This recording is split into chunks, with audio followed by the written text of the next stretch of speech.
this guy is the reason that you don't make enough money with your content, right? And so he's representing Google over here, and so he has a natural vested interest in stopping you from getting crypto. So yeah, these platforms, YouTube's worth 100 billion plus, right? Instagram's worth 100 billion plus. Are you getting any of that money? Do you think you should get more of that money from the content that you're creating? Yeah. Obviously, this guy over here doesn't want you to get that money, right? He wants Google to keep all the money for himself. Who here likes having a bank account and not having access to it anymore? What, nobody? Really? Okay, then maybe Web3 is not for you. There's actual people that have lost hundreds of millions of dollars because they cannot access their wallets anymore. You should not be the guinea pigs. You're attacking a frontier technology in the very early days. Ben is going to be talking about why crypto is great, and Paul is going to talk about why crypto is not great. Each person will have 2 minutes in the beginning to present their side. After that, we will open it up. We'll go back and forth.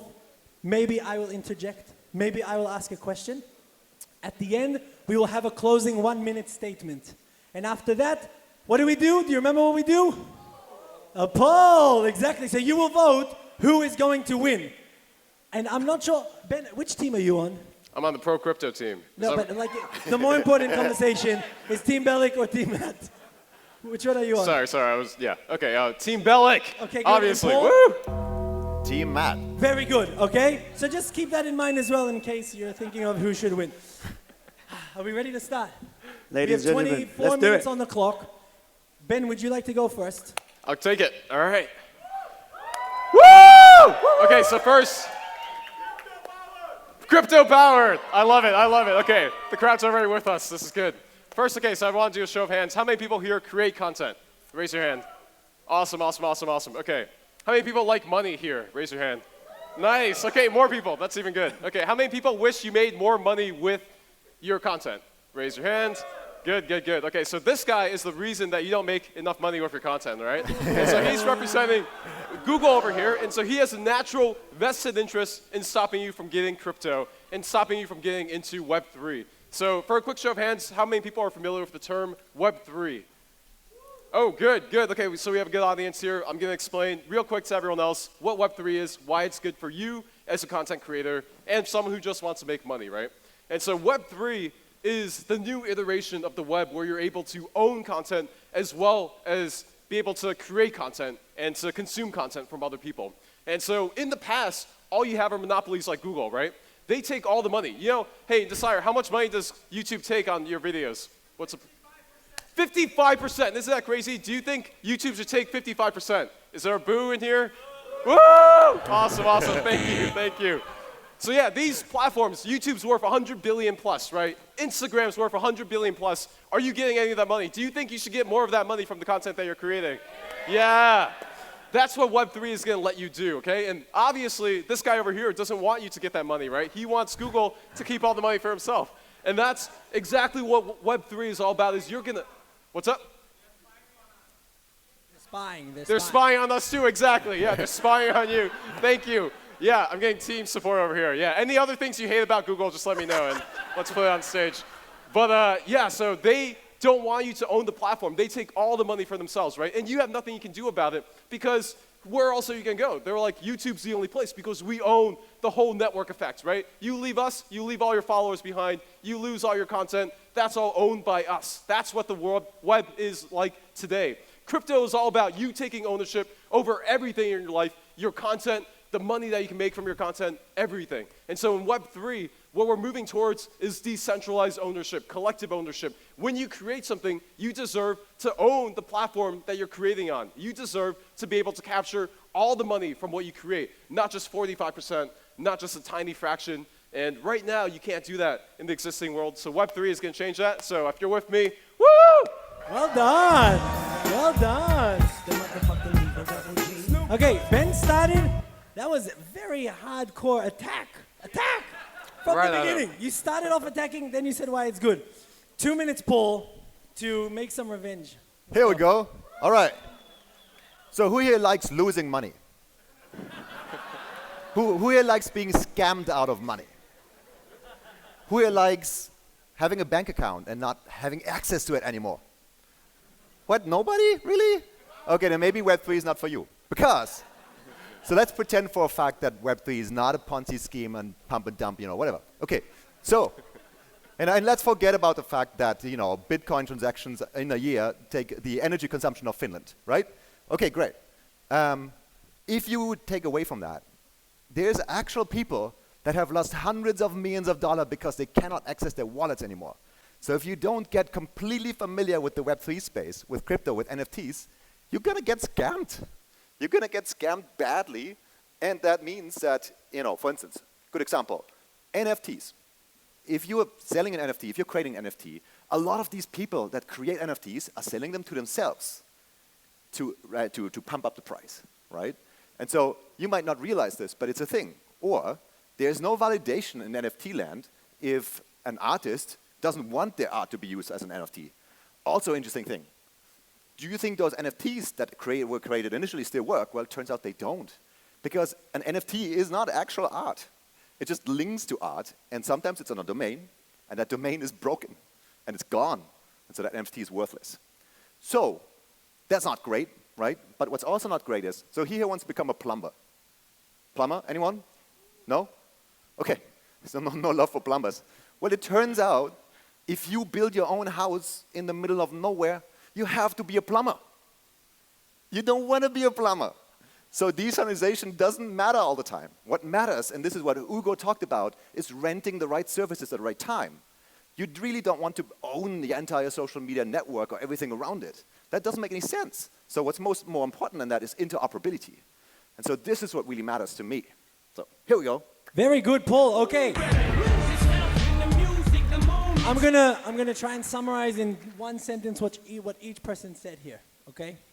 Essentially, Paul, what you were saying is, this is something we can't truly trust.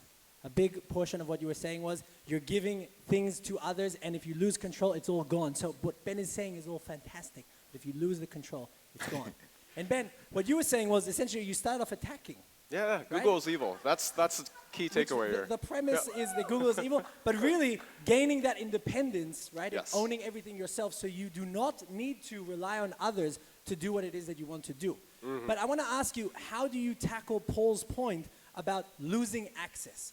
But before you do that, raise your hand if you've ever either been scammed, lost money, meaning your crypto, or cannot access the crypto that you've purchased. Raise your hand. Wow. Here we go. There we go. Here we go. Okay. All right. So this is an important question, Ben. Please tell us. It's a very important question. And it's the first thing that we tell everyone.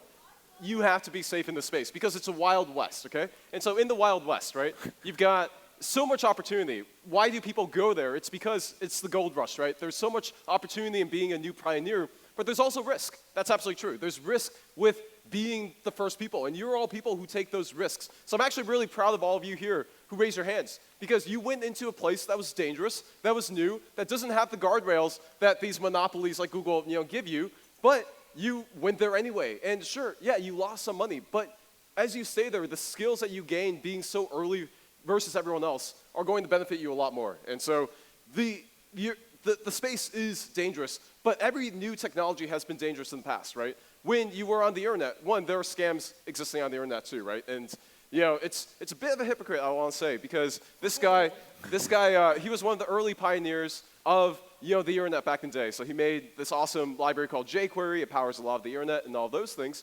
And what I see right now is really Web3 is very similar to back in 1995 for the internet, 1998, right? And there is a lot of hype. There's a lot of stuff that's not going to go well. There are a lot of scams out there. There's a lot of bubbliness. But the internet today is still a real thing. It powers everything that we're doing today here, right? That's the reason that Nasir, that's the reason that we can all come together. And it's too premature to say that just because there are scams right now, just because it's a Wild West, this space is going to mature over time. Those are going to disappear, but with it is going to disappear the opportunity. And so, by being early here, you do have to be more responsible. You do have to take more ownership yourself, but there's a lot more that you can gain from being so early. Paul, any response? So here's the thing, right? Should you all be the guinea pigs in this whole adventure? And my opinion is you should not be the guinea pigs. You know who should lose money on the crypto world right now? The VCs. They should lose the money. The startups, right? The startups who are figuring it out, great, they should lose money. I don't want you to lose money. You're creators. You're already struggling to stay afloat in many cases. You're trying to make it, you break through, and then you just get scammed, right, with the NFT collection, right, because it's the Wild Wild West, as Ben just said, right? Paul, I want to ask you, you're so advanced in technology. You are completely immersed in the future. And you are fighting someone here who is spearheading the future. How does that reconcile? How can you, I don't understand. So I love the future, first of all. I love VR, AR, like miniaturization of batteries. There's so many cool things happening, right? Crypto, I don't think the ideas are flawed. The ideas are all great, right? However, you don't get to start a business by focusing on technology first, right? The best startups don't wake up one day and say like, let me take this table here. I'm now going to figure out what to do with this table, right? No, like the best ideas start with something that you want to do, some product market fit, something that you want to give to your users, to whatever, and then you figure out how to build it. But the problem is a lot of startups right now in the crypto, economy are built with technology in mind first. And I think that's fundamentally wrong, the wrong order. I got a response to that. And so I love how also yesterday, Fideas, like, is this seat, what's happening? it's the seat that people rise in. I know. Well, I was watching the debate, right? And I'm like, what's going on? this I is a wanna sit seat there. that wins. So you have to stand up when you're in this seat. Whoa. But okay, so no, it's true, and that's the same thing that happened in the dot-com bubble, right? You have 90% companies that are there for the wrong reasons. Let's be honest, a lot of people do come into crypto for the money, and a lot of people came into the internet for the money. But that doesn't mean that the internet wasn't actually valuable. Also, in the dot-com bubble came out some of the most valuable companies on the internet, right? Google's an example of that. Amazon's another example, and the same thing is going to happen today. And fundamentally, that premise is flawed, that people are in search of a problem with some technological solution they have, because crypto was designed itself to solve a problem. And the problem that it was solving was the fact that your money is controlled by all these people that you can't actually trust. And so literally it was created in 2008, right? Bitcoin was the first cryptocurrency invented in the aftermath of the Great Recession, right? When there's this giant financial crisis and they're like, oh, the banks are failing and we have to foot the bill, right? We have to bail these people out. Well, we're tired of bailing these giant corporations that are taking all this money from us, right? That is why Bitcoin was created, to solve that problem. And today, we're all suffering from a problem too. The problem is YouTube is taking 55% of all the money, right? It's not profitable to make content in of itself nearly to the degree that it should be. Obviously, it's profitable for someone. It's profitable for the big corporations, but it's not profitable for the creators. You have to go out, you have to do things like run summits, right? You have to go do brand deals, right? You have to do all these things that you don't really want to do to go make the money that you should be able to make just by making your content. And so that is the problem that we're trying to solve. It's a real problem. There are real people feeling that pain today in this room, and you're trying to stop them from getting that problem solved. Okay, something we haven't touched on, climate change. And I'm saying this because I think a vast majority, a lot of people here are people with very good intentions for the world. I think that's what making this summit special. But it is known that cryptocurrency is not the best on a grand scale for the world. Yes! Well, let's hear it out. I'm not saying it's true or not. I'm raising a point. I'm news. Instigating. It's phony stuff. It didn't happen. So, would any one of you like to address this concern that I just raised? Sure. Please. So here's an actual true fact, right? I'm trying to be extreme here in this conversation, but here's Maybe a true, people can fact check as well. If here's they a want. true fact. I actually owned Bitcoin and Ethereum, and I sold all of it. And I sold all of it because I didn't want to participate in the climate issues. So I didn't want to participate in global warming. But that's a And fact so- about yourself, but what's Yeah. a fact about the climate change impact? So the fact is, I mentioned this before, right? But like Bitcoin transactions in a year consume the power of Finland, the whole country, right? And so that's maybe not so good. And even on the Ethereum blockchain, if you're minting an NFT, you're consuming, I think, the energy of an American household, I think, for 10 days. So that's kind of crazy, right? Okay, I think it's important that maybe we simplify and explain the process of these transactions, because half the room knows, but I think half the room doesn't know the process of transactions on the blockchain. So maybe just as a point of knowledge, maybe Ben, just tell us a bit about that. Maybe you want to then confront Yes. Paul's thoughts. Yeah. Awesome. Let me stand up again. Please. Okay, cool. You have to stand up. That's right. Yeah. That's It's right. That's the way to expected win of is you. just to stand up. If It's you not about, sit, you will lose. Thank you. Exactly. I agree. So, okay, yeah, no, there's absolutely truth in that, right? Bitcoin does take a massive amount of energy. And what this happens in is a process called mining. And so you might have heard of that term, Bitcoin mining. It's a way to keep the network secure. And how it works is you have to have a lot of computers that solve a very difficult math problem over time, and then they create new Bitcoin through this. So this is absolutely true.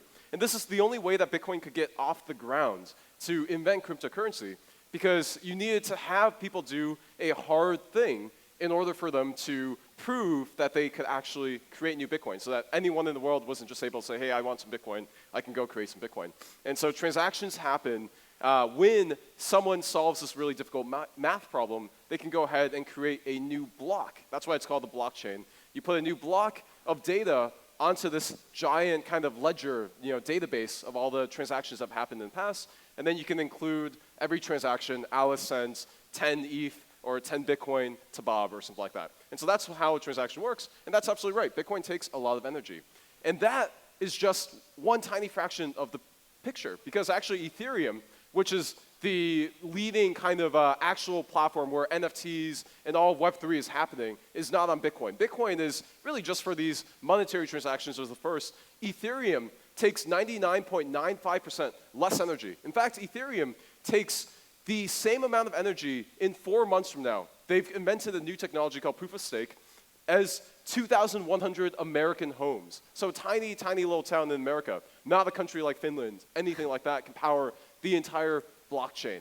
And you have to think about this as the natural evolution of technology. Remember computers back in the day, they used to fill whole houses, right, whole rooms. And that obviously is super environmentally unfriendly, right? But we needed to get through that process to invent the computers that we have today, a smartphone in your hand. That takes so much less energy. And so it's a natural progress. You're attacking a frontier technology in the very early days. And you have to talk about the utility of something. It's not a waste necessarily, because the internet takes 20% of the world's electricity, right? Way more than just Finland. But we don't say the internet is a waste of electricity, because the internet is really useful. And in the same way, we don't say that Bitcoin or Ethereum, all these things are necessarily wastes of energy if they're useful in the world. And so that's how I respond. Any response? Well, the interesting thing is that Ethereum is not, so what he's been comparing is proof of work, right, which is the old model of taking a lot of energy, and proof of stake. And so Ethereum is switching to that, that's true. But the jury is still out whether it's going to work. So I'm very curious if it's going to work or not. But, I'm skeptical. That's great, because when you were talking, I was thinking of the next question. And the question that I have in mind is the future. Okay, we talk a lot about the present, and we're thinking of the future. There's a very strong force in the world pushing towards crypto. And I'm wondering, what do you see for the future? And I'll give an analogy that I'm thinking right now. Any parents in the house? Parents, okay. I think like smartphones. I think ideally our kids don't always use our smartphones when they grow up, okay? But they start using smartphones because that's what's happening. There's a force, and this is a force. So what do you say to Ben about stopping this force in the future when the present is already pushing so fast? So here's my point. I guess I have to stand up for this, right? Yes! So I'm actually really worried about the future that doesn't get created because so many smart people are going into crypto. That's actually what I'm worried about. Because it reminds me of advertising technology in the early 2000s and 2010s, where all the brightest people went into ad tech because they've investors and pumped so much money into this, right? And so now everyone is moving into crypto, and the things that don't get created are all the things that I want to see. I want to see flying cars. I want to see amazing new consumption platforms and discovery websites, I want to see apps, that fulfill actual use cases, real problems, right? Human-to-human problems. As we heard this morning, edge to edge, right? And I don't see a lot of these things being built because so much momentum is moving into crypto, and I'm really worried about it. Okay, assuming that this actually, fulfills itself, people are able to create those things that you're mentioning. Can you just tell me who are those people? What's the demographics? Where are they coming from? when you envision this kind of technology push? Where are they coming from? You mean new technology or crypto? New technology, the things that you were mentioning. Who Yeah. are those people that are creating it? So a lot of people start in, like, we call them FANG companies, right? You know, Apple, Google, Facebook, etc., right? The tech worker industry. Okay. And so a lot of them are right now moving into crypto. That's true, right? But usually before crypto, they moved into startups that would solve, you know, first and foremost, consumer problems, right? And now there's a lot of people in the space that are honestly taking years and years to figure things out, right? They know they want to build something on crypto. They don't know what yet. So like they're iterating, they're spending all these years cycling, and you know, it's a little wasteful. I'll tell you what I think, and then I want to hear what Ben has to say. It sounds like the people who be creating these new things are people with opportunity. Yes. And the thing about crypto, from what I'm noticing, is that cryptocurrency enables and empowers people without opportunity. So creating a level field, I want to use that and hand it over to you. If there is there merit to what I'm saying, and if so, what do you have to say to that? Team Bellic, all right. Okay. I feel like I'm swaying to here, but I need to be neutral. I'm very neutral. Very neutral, thank you. Yeah, you help train our class, so there's that for NFTs. But anyway, so yeah, let's dive into all those points. And so there are a lot of talented people coming into crypto, and that's a good thing because I'm actually excited about the world in which we can see all the amazing things that people build with crypto in the exact same way that we saw so many people come into the internet in the bubble, right? So we have this .com bubble, and that was, you know, in a lot of ways people say, okay, that's a bad thing. A lot of people, VCs, whatever, you know, they lost their money in that space. You know, investors lost their money.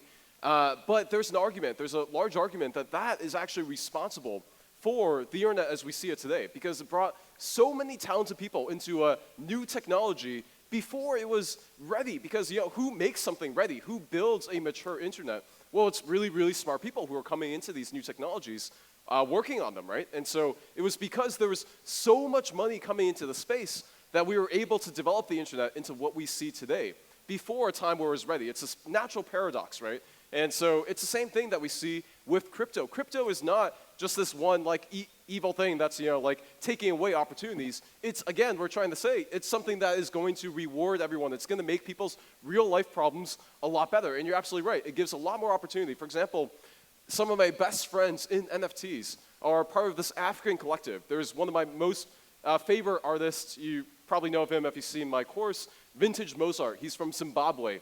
He has never sold his art before in his life. He went 7 years making art, never sold a single piece. Now he regularly sells his pieces for $5,000 to $10,000 as NFTs. And there's no way, as an artist in Zimbabwe, you would ever be able to access a global market of people who are willing to pay that much for your art, right? The art world is an extremely Western concept. It's really gated to people who live in the Western world. And so that is how crypto breaks down all barriers, because there are no barriers. You can do whatever you want. No one is going to stop you. Whereas what you're saying right here is like opportunities should be kept to just people in Silicon Valley, people who work for Apple, who work for Google, all these companies. These are the only people who can build things in the existing world. In crypto, any smart person, anyone in the world can go and just create whatever you want to see, make the world better. We're going to have Polygon on here later today, right? They were just random people in India, right, who created a $13+ billion company that now runs everything basically in crypto that's cheap on Ethereum. And so, like, literally just two random people in India, right, just managed to do that. Whereas, you know, they're not from Google, they're not from Apple. These are really smart people before who haven't had the opportunity to make things, that are now making things. And I see that really exciting. I want to give Paul an opportunity to combat what Ben is saying, and then we're going to do a 1-minute closure, final remarks, and then we're going to vote. Okay, so Paul, smash him. So you know what's decentralized and open and available for everyone? The web. It's true. You know why I noticed? Because I was an 11-year-old building a website without asking for permission. And that got me my career started. And I was not in the tech companies. I was not, you know, I dropped out of high school actually, you know. I was in this small town in Germany figuring out how to build websites. So I think this is already a reality today, and I want everyone to build startups, you know, from all the countries in the world. But I don't think you need crypto for that. I really don't think so. And so what Ben is saying, of course, crypto is good. He doesn't want flying cars, right? I say, I want flying cars. So, no, I'm kidding, right? But I really think there's a case for building other things outside of crypto, because what I actually want to say is a lot of the startups that are currently adding crypto to whatever they're doing don't realize that they're making their lives more difficult. For instance, there's this really cool idea that you can own Super Mario, right? Let's say you own a game character. It's an NFT. Great. So now you own it in one game, and you're like, well, the idea here is that you can bring it to every other game, right? You can take Super Mario, you can bring it into Fortnite. Well, it turns out that Fortnite doesn't want you to bring Super Mario because it costs them money to implement. It just doesn't make any financial sense. The idea is good, the dream is good, but there's no business model that supports it to bring those NFTs into different games. So this is one example, but most of the time I see this with startups. It becomes more difficult. Crypto is a difficulty that adds to a startup. Okay. Okay, that sound, ladies and gentlemen, means we have come to the end of the debate. They now have 30 seconds each to summation. 30 seconds? 30 seconds. Okay, so there's going to be a final remarks. Okay, you got to sway the audience. And after each one, you can boo and woo simultaneously. Okay, just to get you engaged. So we'll start off with, who wants to go first with the final remarks? You want to go first?